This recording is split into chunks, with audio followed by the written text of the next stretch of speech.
Hello everyone and welcome back to my channel. मैं हूं सोनिया और आप देख रहे हैं किचन फ्लेवर्स यूट्यूब चैनल। तो आज मैं आपके साथ बहुत ही मज़ेदार कचनार गोश्त की रेसिपी शेयर करूंगी।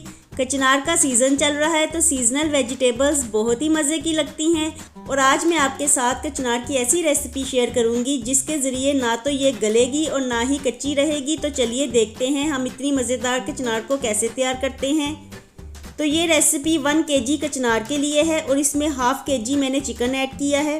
तो चलिए बिना वक्त ज़ाया किए रेसिपी को स्टार्ट करते हैं। तो इस रेसिपी को बनाने के लिए ½ कप ऑयल लेंगे और जब ऑयल थोड़ा सा गर्म हो जाएगा तो इसमें 1 अदद बड़े साइज़ का प्याज काट के ऐड कर देंगे और अब प्याज को कुछ देर के लिए फ्राई कर लेंगे।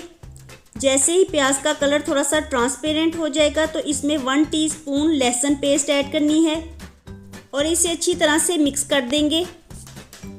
और मिक्स करने के बाद साथ ही 1 टीस्पून अदरक पेस्ट ऐड करेंगे और अदरक पेस्ट ऐड करने के बाद इसे मिक्स करते हुए 1 मिनट के लिए फ्राई कर लेंगे।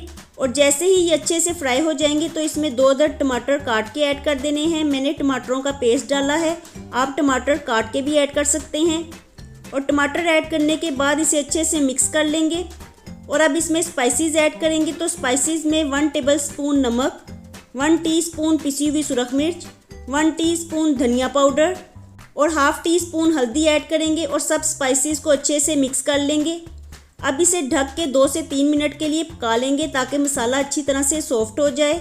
और जैसे ही मसाला अच्छी तरह से सॉफ्ट हो जाएगा तो इसमें ½ kg चिकन ऐड कर देंगे और चिकन ऐड करने के बाद इसे अच्छी तरह से भून लेंगे। और जैसे ही चिकन का कलर थोड़ा सा चेंज हो जाएगा तो इसमें 1 kg कचनार ऐड कर देंगे। कचनार ऐड करके इसे अच्छे से मिक्स करेंगे। अच्छी तरह से मिक्स करने के बाद इसमें 1 कप दही ऐड करेंगे और दही ऐड करने के बाद अच्छी तरह से मिक्स करते हुए 1 कप पानी ऐड कर देंगे। और अब हम इसे लो फ्लेम पे पकाएंगे क्योंकि कचनार इसी दही और पानी में गलेगी और इसके लिए हमें मज़ीद पानी ऐड करने की ज़रूरत नहीं है। तो ये 15 से 20 मिनट लो फ्लेम पे पकती रहेगी और 15 से 20 मिनट पकने के बाद कचनार अच्छी तरह से सॉफ्ट हो जाएगी तो ये ना ही गलेगी और ना ही कच्ची रहेगी। तो देखिए हमारी बहुत ही मज़ेदार कचनार पक के तैयार हो गई है और ये देखने में बहुत ही अच्छी लग रही है और खाने में ये बहुत ही मज़े की होती है। तो इस रेसिपी से आप परफेक्टली कचनार को तैयार कर सकते हैं। तो कैसी लगी आपको मेरे कचनार गोश्त की ये रेसिपी मुझे कमेंट्स बॉक्स में ज़रूर बताइएगा। रेसिपी को ट्राई ज़रूर कीजिएगा और इसका फीडबैक मेरे साथ ज़रूर शेयर कीजिएगा। रेसिपी पसंद आए तो इसे लाइक कीजिएगा, फ्रेंड्स एंड फैमिली के साथ शेयर भी कीजिएगा। चैनल पे नए होंगे तो सब्सक्राइब ज़रूर कर दीजिएगा।